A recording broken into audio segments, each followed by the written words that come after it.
महामार्ग जातो. या शक्तिपीठ महामार्गाला सर्व स्तरातून विरोध होतोय, परंतु जाणीवपूर्वक शेतकऱ्यांच्या माथी हा शक्तिपीठ मार्ग मारला जातो. त्याबद्दल आपल्यासोबत शेतकरी नेते आहेत, काय सांगाल?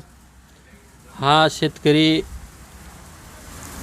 शक्तिपीठ विरोधातला जो शेतकरी आहे, हा शक्तिपीठ महामार्गच मुळात शेतकऱ्याच्या हिताचा नाही आणि कुठल्याही शेतकऱ्याची मागणी नाही किंवा कुठल्या उद्योगपतीची मागणी नाही. आपण ज्यावेळेस आपल्या गावात विकास करत असताना एखाद्या वस्तीचा एखाद्या वार्डाचा रस्ता करायचा असला तर तिथल्या लोकांची मागणी आल्यानंतर आपण ती मागणी पूर्ण करतो. पण हा शक्तिपीठ मार्ग 856 किलोमीटर होत आहे. त्याचा जवळपास खर्च 2013-14 साली आपल्या राज्यावर कर्ज होतं 1 लाख कोटी, परंतु ह्या एका प्रोजेक्टचा खर्च आहे 1 लाख कोटीच्या आसपास.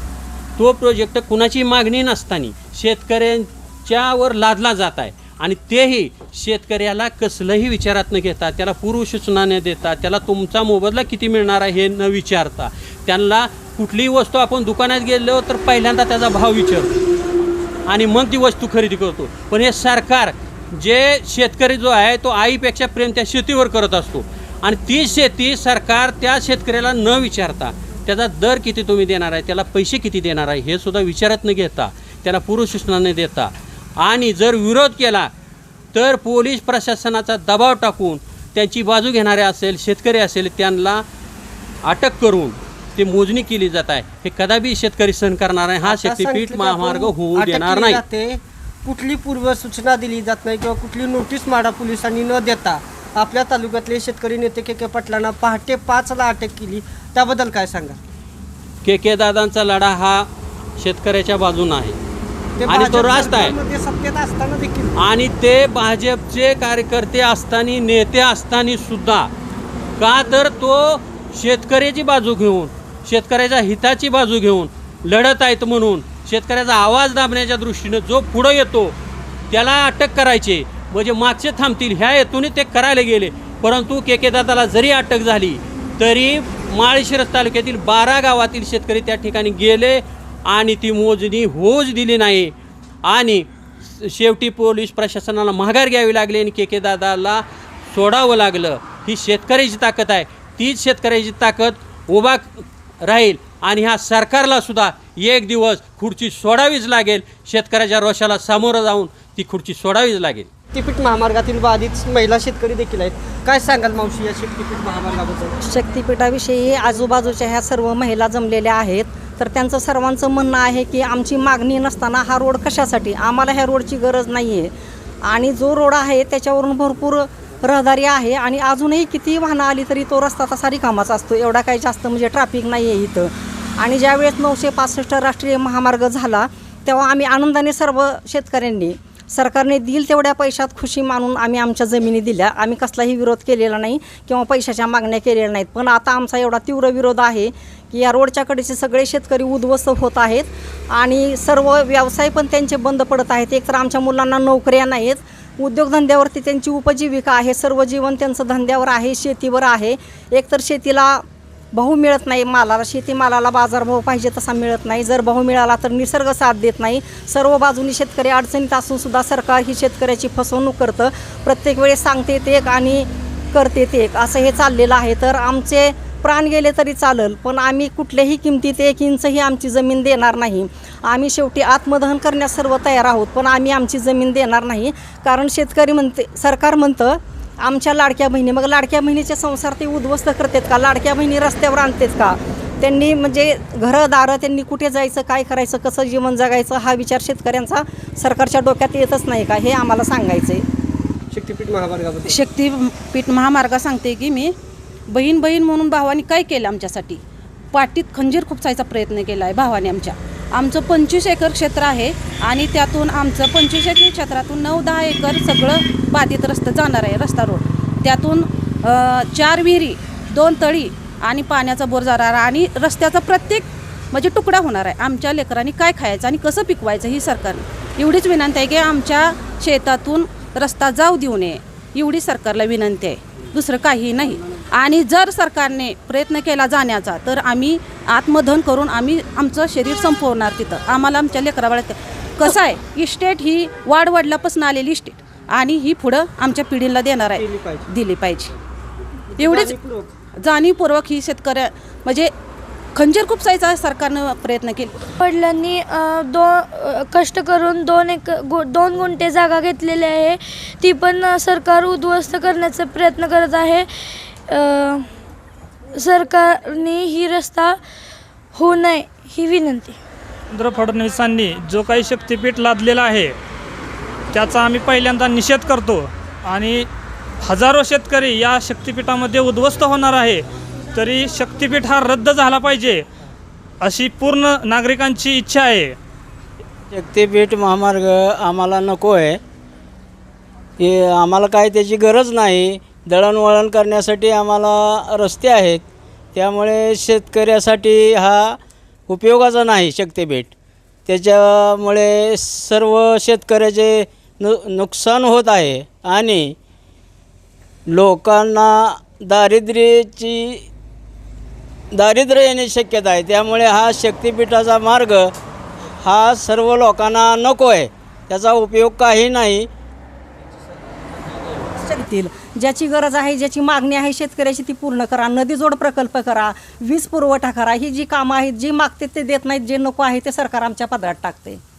आपण काय सांगा शक्तिपीठ महामार्गाबद्दल? शक्तिपीठ महामार्गामध्ये जी आम्ही घरे बांधलेली आहेत ती पूर्ण घरे आमचं व्यवसाय पूर्ण जात आहेत आणि ज्या रस्त्याची गरजच नाही या भागात किंवा कोणी मागणी केलेली नाही त्या रस्ता इतका आटास धरून पोलीस प्रशासनाचा वापर करून मोजणी वगैरे चालू आहे सध्या. तर हा रद्द व्हावा आणि ज्या मागणी आहेत प्राधान्यानं केलेल्या लोकांनी त्याच्याकडे सरकारनं लक्ष द्यावं. आज न्यायव्यवस्था बघितली तर 20-20 वर्ष निकाल लागत नाही. कोर्टात एका गर्दीनं माणसं ही झाले ती कोर्ट वाढवावीत किंवा जिथं रस्त्याची गरज आहे, जिथल्या रोडची मागणी आहे तिथं रोड झाला तर अडचण नाही. पण ज्या रोडची मागणी नाही, जिथं माणसं विरोधात आहे ती त्याच्यापेक्षा जास्त पोलीस आणून माणसं घेऊन जातात. पोलीस लोकांना घेऊन जातात आणि मोजणी करून ताब्यात घेतात असा विषय होतो आहे. अजून ताब्यात घेतलं नाही पण मोजणी तर चालू आहे या भागात. तर हा रस्ता रद्द व्हावा एवढीच आमची. मैना पोपट मांडमी वेळापूर चव्हाणवाडीतनं बोलते. माझं 25 एकर शेती आहे. 3 बोर, 2 तळी आणि 3 विहिरी जाते ते. पण माझं 4.5 एकर रान जाते. 4.5 एकरातून 4.5 एकर रान राहते, त्याला पाणी कसलंच राहत नाही. ती रान राहून पण मला उपयोग नाही. आमच्या पोरांनी काय खायचं, काय नोकऱ्या नाही त्या शेती आज शेती करायची आमच्यावर वेळ आलेली आहे. बहीण म्हणतात आणि पाठीत खंजीर खुपसतात. ह्याच्यावर काय आहे? आज माझी 3 एकर केळी वाऱ्यानं माझी 100 खुटं पडले ती, त्याला शेतकरी आहे का जबाबदार? माझी गेल्या उन्हाळ्यात माझी 4.5 एकर केळी होती. 5 रुपये किलोनं माझी केळी गेली. ही भरपास खर्च माझा 10 लाख रुपये खर्च झाला केळीला आणि झाले 4.5 लाख रुपये. ही खर्च कोण भरणार? पोरांना आमच्या शेती राहावी एवढंच माझं म्हणणं आहे. मी रानाला 15 एकर शेतीला मी 10-15 लाखाची माती आणून भरून मी शेती तयार केलेली आहे. माझी पाईपलाईनीला 10 लाख रुपये गेलेले आहेत. भाव मिळत नाही, जो पंचनामे मिळतच नाही. आज शेतीला बघ, आमच्या केळीला भाव नाही, बोराला भाव नाही, डाळिंबीला भाव नाही. आमच्या कशाला बोरं पेरू डाळिंब आम्ही काढून टाकली आणि आता केळी केली. तर केळी केले तर ती 3 रुपये किलोनं माझी केळी गेली, 5 रुपये किलोनं काय गेली. मग ह्या शेतकऱ्यानं ह्याला का दर वाढवून देत नाही? ते राहिलेलं शेती राहून पण मला उपयोग नाही. अलीकड पलीकड 4.5 एकर राहते. बागायत जमीन 4.5 एकर माझी जाते. ती रान राहून मला उपयोग नाही. निव्वळ हलकं रान आहे. मी 15 लाखाची माती आणून जिशपीनी कोकलेटनं रानामध्ये भरले. आमच्या पोरा लेकरांचा विचार करावा. बहीण म्हणते देवेंद्र फडणवीस आणि बहिणींच्या मुळावर उठल्या ते. मग ह्यासाठी आम्हाला आमचे शक्तिपीठ रोड नको आहे, रद्द करावा. आमच्या मुला बाळांनी काय खायचं? आम्ही शेतीत कामं करून 10 वर्ष विहिरी पाडण्यात, बोर पाडण्यात, पाईपलाईनी करण्यात माझे 10 वर्ष गेलेत. ह्या 2 वर्षात मी सुकानं रोटी खाते. ती रोटी माझी सरकारनं घेऊन ये एवढीच माझी नम्र विनंती आहे. आता कुठं आम्ही आणायला मिळलेलो आहे.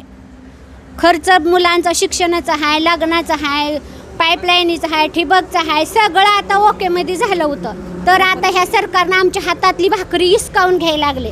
तर आम्हाला ही शक्तिपीठ रोड आमच्या अनाथ माती काढलेले सरकारनं आमची ही भाकरी आम्हाला राहावी.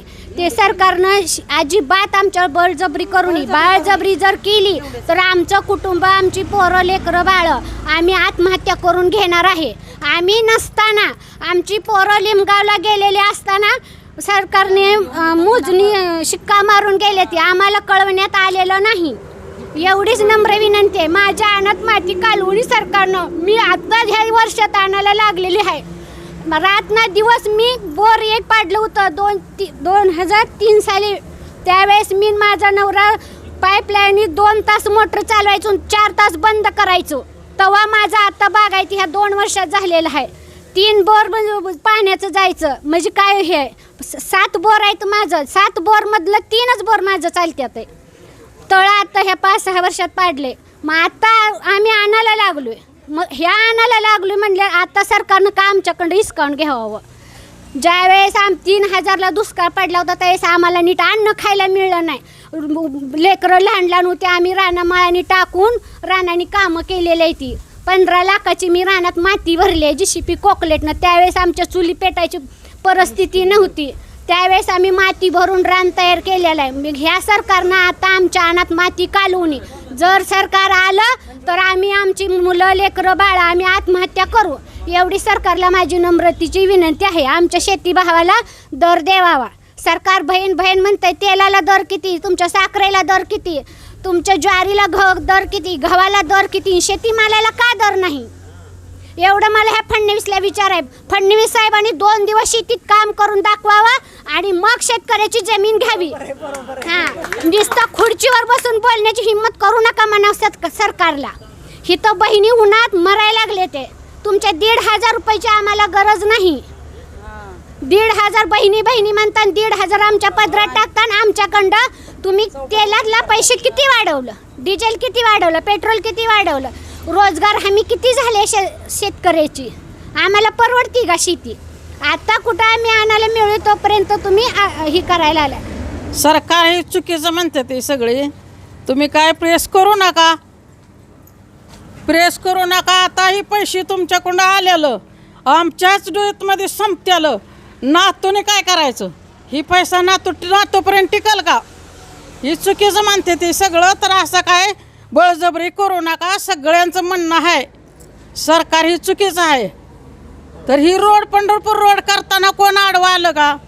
नाही आलं आडवं. काहीतरी म्हणलो का आम्ही तुम्ही दिले एवढं आम्ही रक्कम घेतली. पण आता हितनं मोहरं काय करायचं आम्ही. 70 80 वय झालं आम्ही काय खायचं. ही पैसा काय टिकणार आहे तुम्ही दिल्याला का टिकल पैसा नातूपर्यंत. ह्याचा विचार करा. सगळेजण आडवे येते ती आत्महत्या करतेली. इथं काय तुम्ही काय प्रेस कुणाला करू नका सरकार असं म्हणणं आमचं आहे.